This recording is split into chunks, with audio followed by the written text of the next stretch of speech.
Welcome to Evilive, live media commentary, the show that answers the question, what happened to the dancing octopus? Subscribe if you're new to the channel because today we are reviewing The Goonies. That's right, there's not a sequel, there's not a TV spin-off, there's not anything. This is just me reviewing a good old-fashioned, like comfort food film. And that's really what Goonies is.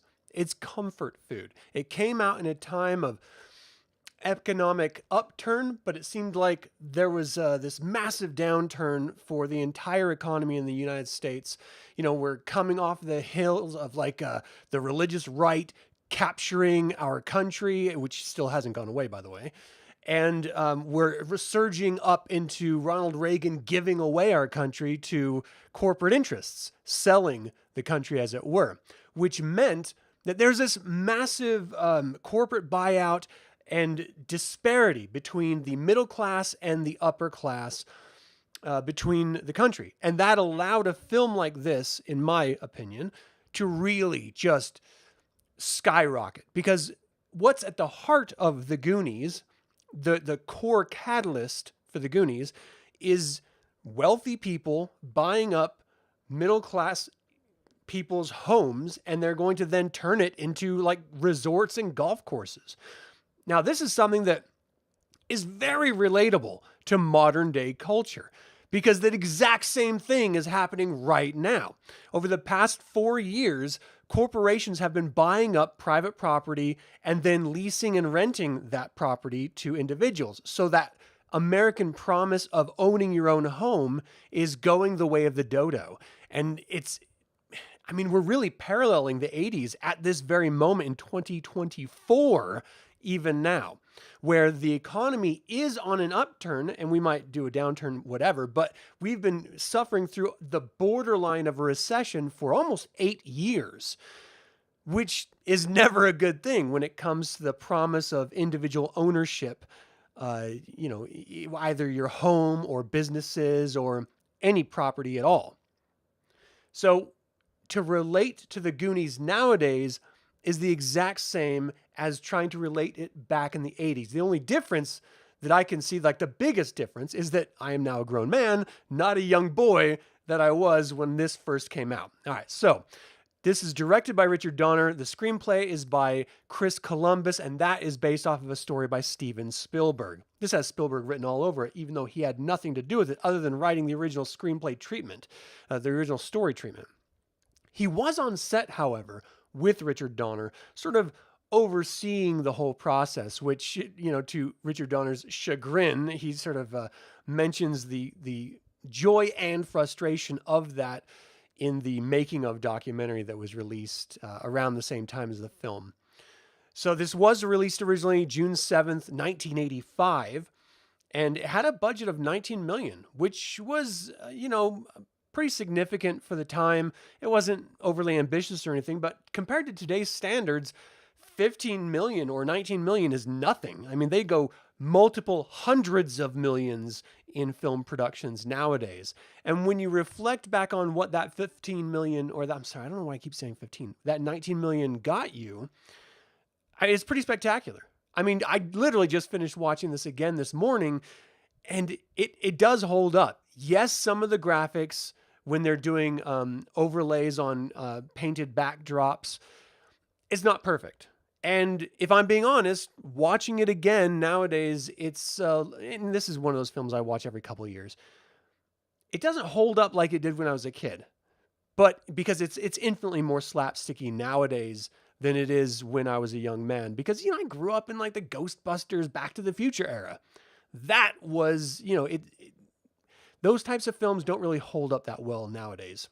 Even though nostalgia allows you to oversee some of the inherent flaws in those films, and certainly that promise of what it was like being a kid when those films came out and how you experienced them, you can't help but just reconnect with that. Even if you don't reflect fondly, you're just placed right back into that space. And The Goonies did that for me this morning and last night very, very powerfully. It actually earned $125 million, and it came in when it was in the theaters right behind Rambo 2, which was a big deal back in the day. It ended up being the highest grossing film of the year. So that says a lot about the quality. And in fact, later on, this film was adopted into the National Film Registry in 2017 for being culturally, historically, and aesthetically significant. And so that says a lot about the film as well before we even get into what it's about. All right, so there's a couple things that need set up when you're talking about the Goonies. First and foremost is the economy, which I've already talked about. The second part of it is tribalism. You know, a lot of, I mean, it's inherent in human nature. You are going to connect to some form of a tribe.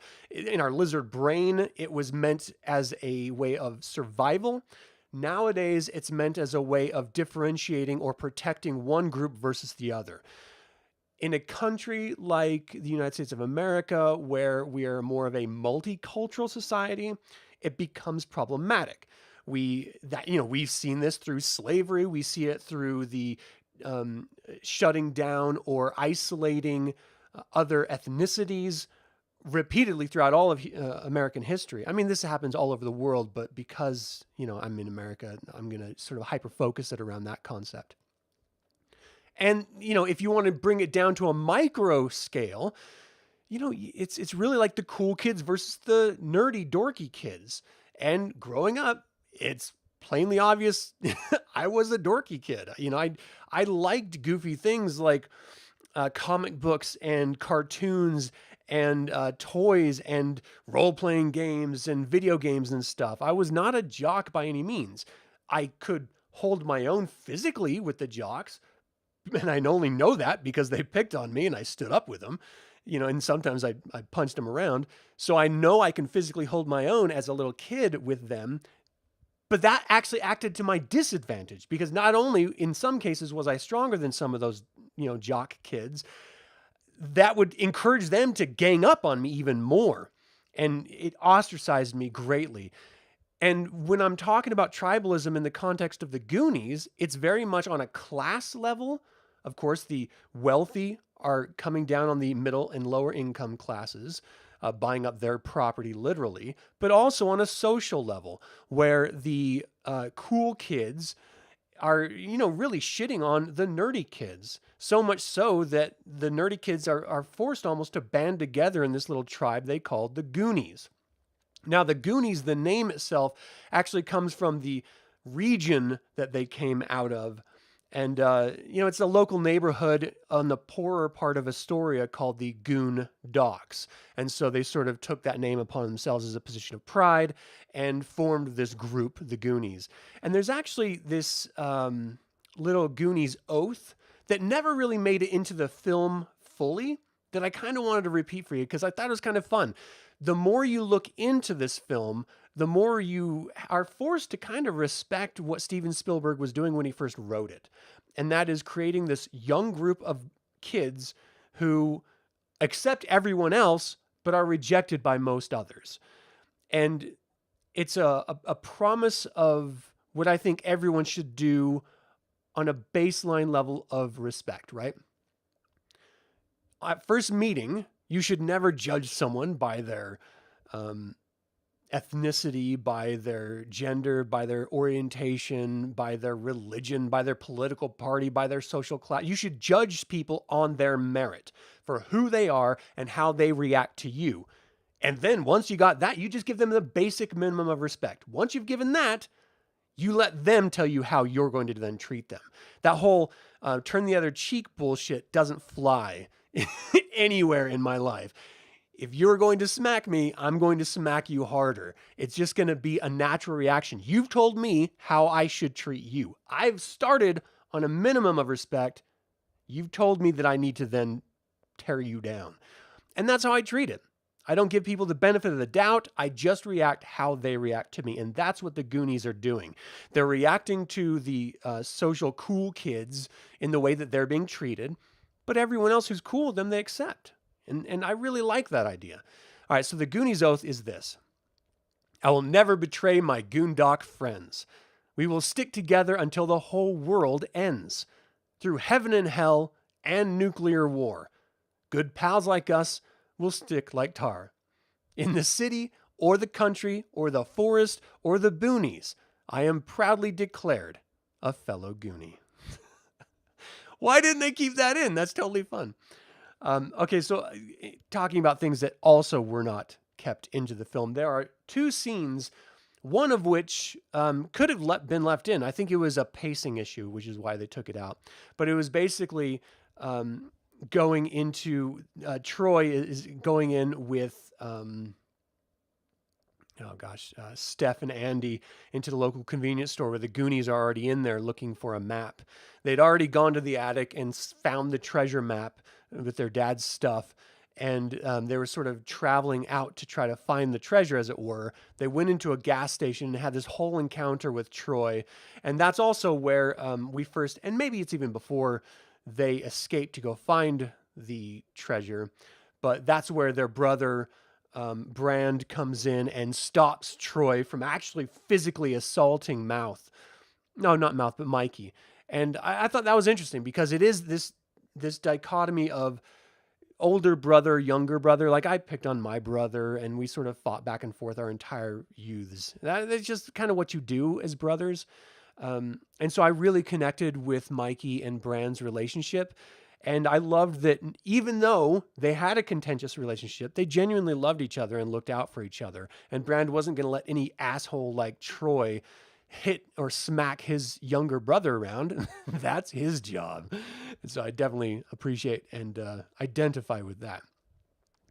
But so that was the first scene that was taken out. The second scene was a little bit more controversial.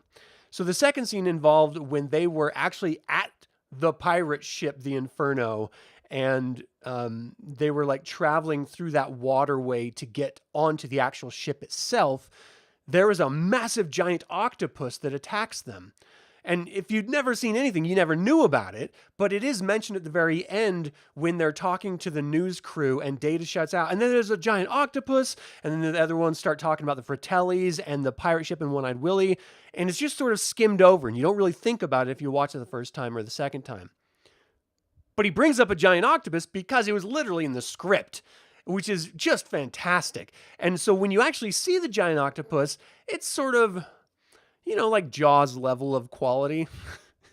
You turn the other cheek because you appreciate the technology of the time. And it's not really great or anything. It's very much like the fish boy in Willow, where it's not the highest quality, and that's why they cut it out of the film. It didn't really work. But the sequence is where it sort of wraps around Mouth and wraps around Andy, and it's like pulling them down under the water. And so Data pulls out this underwater cassette tape player and starts playing some 80s pop song, shoves it in the octopus's beak and closes it. The octopus then starts rocking out to the beat of this music, lets everyone go, and just sort of, flies his tentacles backing away, dancing through the water, almost as if it was like Michael Jackson moonwalking or something in the water. Very goofy scene, which is why I understand why they cut it. It didn't really make sense. You could have kept it in, except that, again, pacing issues. They really wanted to focus on the dichotomy between the Fratellis and the Goonies themselves, and adding in these extraneous creatures didn't really add much to it. I mean, they had the bats, but that was more of an environmental issue, not necessarily a antagonist issue. So I get why they cut the octopus, and I don't fault them for it at all. It didn't really work but if you do have like the film in the special features, it'll have those scenes that you can then watch. And I'm trying to get them so I can put them on the channel just so people can see, how goofy they actually were. All right. So the setup is that the Walshes are coming in to buy up the Goonies property and a whole bunch of other houses in the entire area, thereby destroying the Goondocks and flipping it to be a resort and a golf course. And the Goonies' father is this sort of antiquities dealer that works at like the, where does he work here? I'm sorry, I'm trying to look for... He's a curator at the local history museum. And so in their attic, they have a whole bunch of this old history museum type stuff that they couldn't have on display at the museum. There's no real storage at the museum, and so he just stores it all up in his attic. A lot of that is, of course, pirate-based imagery and old maps and artifacts and stuff from those eras. As a young man, I always thought pirates were exciting and cool, but the Goonies made them really cool. I mean, I grew up with stuff like the pirate movie where it's very slapsticky, sort of pirate schlock stuff. And I enjoyed that. I love that stuff. And I love the old black and white pirate stuff. Even nowadays when they did stuff, series like Black Sails, you have to love that stuff because it's amazing. But back in the day, when you're a kid, you're just imagining sailing the high seas and pillaging and murdering and how exciting that is just to, you're not thinking about reality and the consequences of those actions. You're just thinking about how exciting it would be to be one of those people on that ship. And the real life of a pirate was very, very poor. But it just sort of gets you really excited. And so they go up trying to do their best to not just pass the time until they have to then sign over their home because their dad's at work. Troy's father drops off the deed to their home and land and tells them to sign it by the end of the day so that they can begin their construction and, move everyone out. And so this is really the last day that all the Goonies can get together and hang out. Ultimately, they go into the attic. They find this pirate map, this promise of finding lost treasure. Chester Copperpot in this old newspaper print had gone after it and no one's seen him since. So who knows if he ever found it or not. And they just decide as the Goonies to go, this is their last ditch option of going and rescuing the Goondocks and, saving their home. That's really what it comes down to. So you've got this group coming in to try to take their homes, and these little kids are trying to save their homes. That's really all this film is about. And you have to love it for that aspect because there's nothing more important than just having a stable home as a kid. I've done everything I could to provide that for my family. When I was a kid, I moved around almost every 5 years for like 25 years. And so it became I never really felt like I was stable. That influenced me to then make sure that my kids had a stable residence so they could feel like they were protected in one region, one area. And I don't know if I was successful or not. They'll have to judge that, but I feel like it was. And in any case, I respect and I appreciate what these kids are trying to do. They're trying to save their homes. So they go off on this massive adventure of trying to find the location on this map where the X marks, and they come across this restaurant that is seasonal. So it's only usually open during summer days. And right now, I don't know if this is supposed to be fall. I think it's fall, not spring, because the colors in the trees are just beautiful, all sort of like fruity pebble colors, you know what I mean? Fall colors. So they go to this old restaurant, and the sort of B story is that there's this criminal family called the Fratellis. It's really just the mother, Mama, and the brothers, Jake and Francis. Well, they break out. They're basically counterfeiters. They break out their brother from the local jail cell, and they go off to this restaurant that these kids are coincidentally going to as well. Now, that's where they're actually doing their counterfeiting out of. Kids don't know this because they're kids. And so they go in to try to find where this treasure is. They have to get to the lowest point in this area, according to the Spanish written map of Oregon. And they realize that the Fratellis also have another brother who's chained in the basement, and he's sort of monstrous in his appearance because of probably a mix between birth deformities, and it's revealed later on that the mother actually dropped the baby alive as a kid. And so it's physical defects marring his face, and he's Sloth. Of course, he's one of the heroes of the film, if not the hero of the film. And everyone's terrified of him. Even the family's so terrified they have to chain him up. And he's incredibly strong and stuff, so he's broken chains in the past, and they just sort of keep him locked down watching TV shows in the basement of this restaurant. He's discovered, everyone comes out, they see bullet holes from the police chase at the very beginning of the film when they rescued their brother from the jail, and so it really sets up this antagonist-protagonist relationship between the Goonies and the Fratellis. Now, the Goonies are trying to get the pirate booty, The Fratellis are just trying to live their best criminal lives, and these kids came in and ruined it. So everyone goes into the basement. They find out that the Fratellis are counterfeiting, and they find the actual tunnel to go into the pirate stash tunnels. That's all booby trapped and everything, to try to get to the Inferno, which is the ship that One-Eyed Willie was, sort of sailing, that he is supposedly has all of his treasure on, that's supposedly buried. Meanwhile, Mouth gets accidentally locked into this basement with a dead cop or a dead FBI man, or he's just like this dead guy who's in the freezer. Mouth ends up accidentally getting locked in there when everyone else goes in the basement. Then the Fratellis come back home. They can't get Mouth, and they can't get, I'm sorry, not Mouth, but, gosh, why do I keep doing this? I keep messing him up. Chunk. They can't get Chunk to get back down in the tunnels because the Fratellis are coming down, so they tell him to go get the police. So Chunk leaves to go get the police. Everyone else goes in the tunnels looking for Chester Copperpot or One-Eyed Willie's gold. And that's where all the hilarity ensues, where Chunk actually gets caught by the Fratellis and brought back to the restaurant, and they threaten to churn up his hand in a blender, and he starts telling them all these bad stories that he did, which are hilarious. The vomiting story is actually something that happened with Steven Spielberg, so it is a real event, which is gross and hilarious. And the Goonies are, sort of going down the tunnels, tripping all these booby traps and doing their best to not only escape the Fratellis, but also to find One-Eyed Willie's treasure.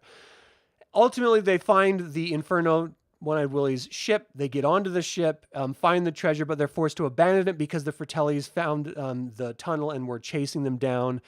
And ultimately, the Fratellis didn't even get the money or any of the treasure either. Everyone was forced to leave because of booby traps being set and the Inferno being, sent off into sea, destroying the tunnel that it existed in. And it, just created this sort of beautiful image at the very end of the film of this ghost ship with treasure sailing off into the misty Oregon Sea, which is just a stunning set of imagery. But ultimately, Mikey ended up putting some of the jewels in his marble bag that the Fratellis didn't find when they were searching the kids for the treasure, and they saved the Goondocks by paying off the Walsh assholes with those diamonds and rubies and emeralds and stuff.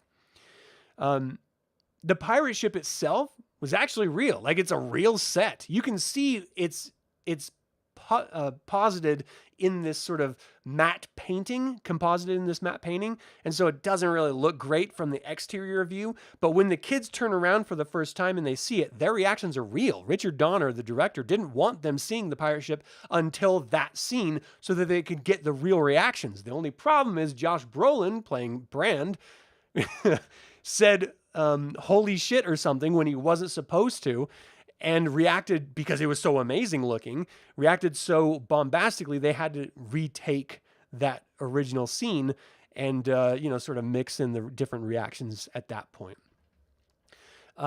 This is a great film. It's just a coming of age youth adventure about rescuing your home and overcoming those that reject you in society. And that is a message that I think everyone can get behind. And it's so much fun because of the adventure and because of the sort of misadventure of youth. Like, for example, Brand and Andy sort of have a thing for each other. And at one point, everyone's going to their different bathroom areas, and Andy decides to bring Brand into her area and give him a kiss. Well, Brand is taking a leak, and so he tells his brother Mikey to go see what she's harping on about. Mikey goes over there. She thinks it's Brand, and so they make out for a minute. And Andy sees the whole thing, starts laughing and everything. And it just creates up this really, wonderful moment at the end of the film when Steph says, look, I'm sorry, not Steph, but yeah, it is Andy that is the love interest for Brand. Sorry. Where Andy tells Mikey that, look, some girl is going to, I'm sort of paraphrasing here, some girl is going to really be lucky and fall in love with you because of not just the way you kiss, but all those, faults that you see within yourself are going to catch up, and you're just going to be a real catch one day. And it's just this really endearing moment for a nerdy, geeky kid to have this older teenager telling him that he's worth something. He's worth affection and love, and he's a good person, where the entire society around him is telling him that he's nothing more than just a Goonie, a bad thing, And that's great. That's a message that every kid wants to hear. And then, of course, Brand finds out that he kissed him, and it doesn't really matter because, Andy and Brand are just, they have to lock lips the whole damn movie, basically.